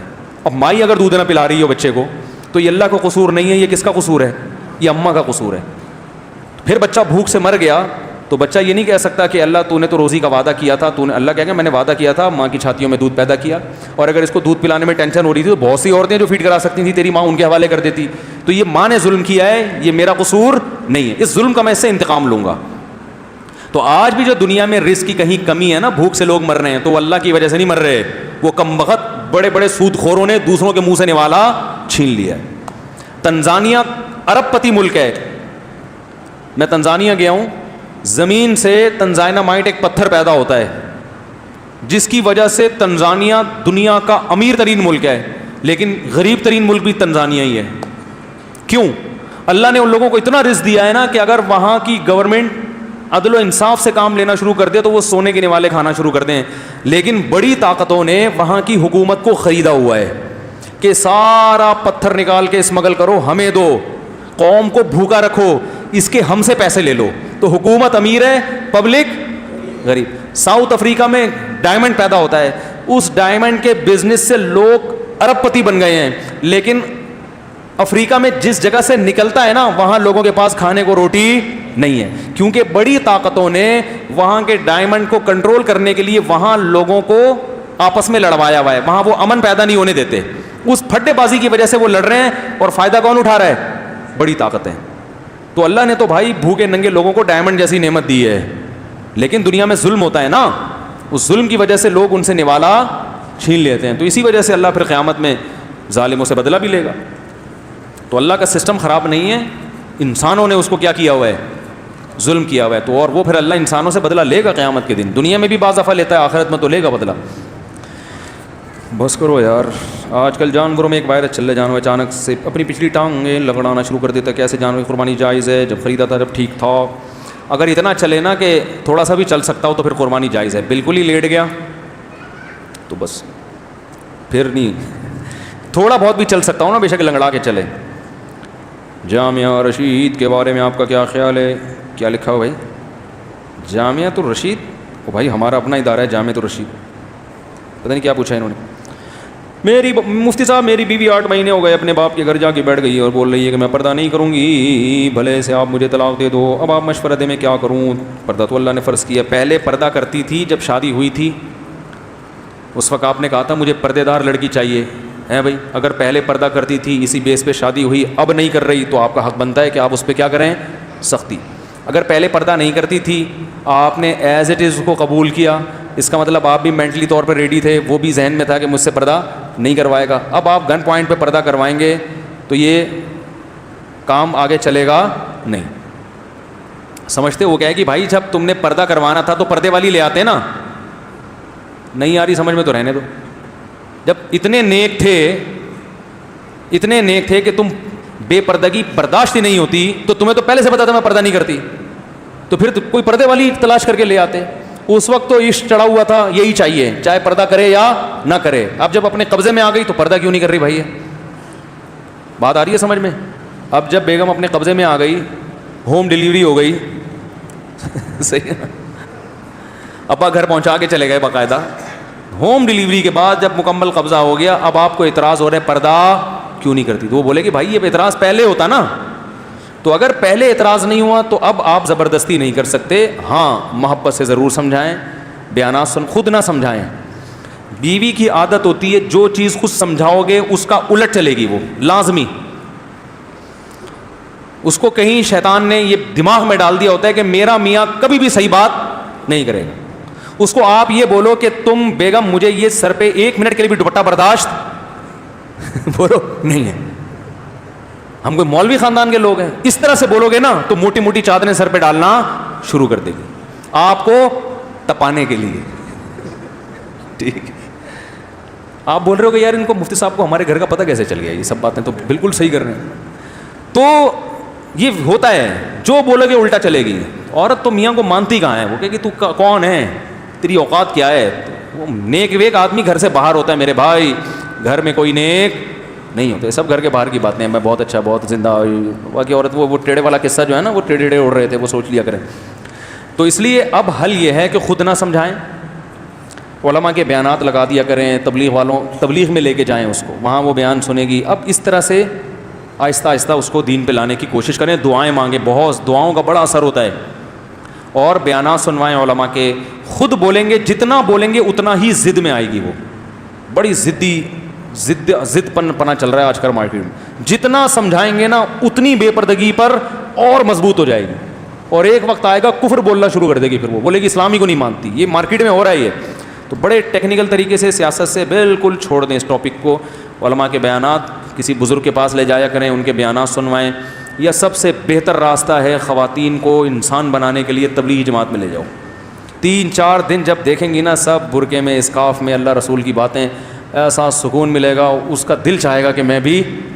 ہمارے ایک دوست تھے, انہوں نے واقعہ سنایا کہ میں جب کہیں بیرون ملک تبلیغ کے لیے گئے اپنی اہلیہ کے ساتھ, لیبیا تھا, کوئی عرب کنٹری تھا, تو ایک عرب سے ملاقات ہوئی. اس نے کہا میں اپنی بیوی کو حج پہ لے کے جا رہا تھا, یہ حج پہ نہیں گئی.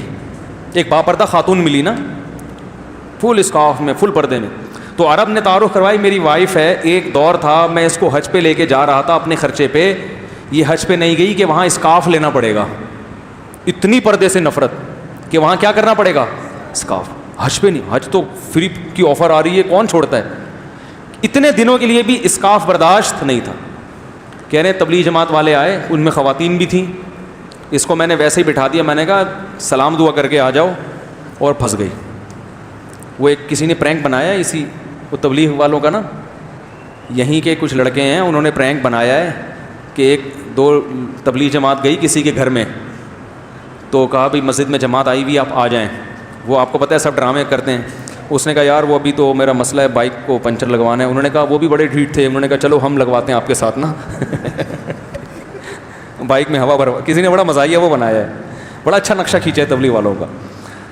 تو وہ تبلیغ والے تو چھوڑ کے آ جاتے ہیں کہ چلو جی جب فرصت ہو آ جانا. وہ تھے بڑے پکاؤ قسم کے, انہوں نے نہیں چھوڑا. انہوں نے کہا پنچر لگوانے, چلو ہم بھی ساتھ چلتے ہیں, بائک نکالو. وہ دیکھ رہا ہے یار یہ کیا مصیبت. پنچر والے نے کہا ابھی تو آیا تھا, تو پھر آ گیا زندہ ہو کے, ہے نہیں. تو وہ ہوا بھروائی. پھر وہی جو بہانے کرتا رہا, میرے چچا کی طبیعت خراب ہے, تو چچا کے پاس لے گئے. چچا بالکل فٹ فاٹ تھے, تو ان کو بیمار باقاعدہ آرڈر پہ کروایا. تو پھر چچا سے کہا تبلیغ والوں نے آپ بھی چلیں, تو وہ نہیں تھے, ہو گئے بیمار نا. پہلے تو مان نہیں رہے تھے بیمار ہوں, جیسے ہی انہوں نے کہا مسجد میں جماعت آئی بھی, انہوں نے کہا بھائی میری تو طبیعت بہت زیادہ خراب. بالآخر اس کو لے گئے, وہ کسی طریقے سے نا گھسیٹ کے لے گئے. اب جب لے گئے تو چلہ لگوا دیا. چلے کے بعد اب یہ وہی کام کر رہا ہے جو دوسرے گھر. تو کسی کے گھر گیا, دروازہ نوک کیا, ہاں بھائی جماعت آئی ہوئی. اس نے کہا بائک میں ہوا نہیں ہے. اس نے کہا بھائی تو آخر میں ادھر ہی آئے گا, ٹھیک ہے, ٹائم ویسٹ نہ کر. میری بھی بائک میں ہوا نہیں تھی, میرے بھی چچا بیمار تھے, پہلے وہ مان نہیں رہے تھے, پھر وہ ہو گئے, تو تیرے بھی ابھی کوئی پھپھو بیمار ہوں گی, تو بہتر یہی ہے کہ اپنا ٹائم بھی بچا اور ہمارے کچھ آ جا. تو ایک دفعہ جانے کی دیر ہوتی ہے, اس کے بعد گیا. تو جو خواتین سدھر نہیں رہی ہیں نا, تو ان کو جماعت میں لے جاؤ. 3-4 دن ماحول ملے گا, اللہ رسول کی باتیں سنیں گی, پھر دوبارہ لے کے جاؤ. انشاءاللہ ایسا گھر کا ماحول بنے گا نا کہ آپ کہو گے یار یہ تو مجھ سے بھی زیادہ نیک ہو گئی ہے انشاءاللہ. تو ہر کام تبلیغ بڑی سیاست سے ہوتی ہے. آرڈر بازی کرو گے نا, یہ کرو وہ نہیں کرو, بیگم یہ پردہ کرو, وہ نہیں کرے گی, چل نکل یہاں سے, ٹھیک ہے نا. پڑھایا سمجھانے والا کافی ہو گیا میرا خیال ہے. سبحانک اللہم و بحمدک نشہد ان لا الہ الا انت نستغفرک و نتوب الیک.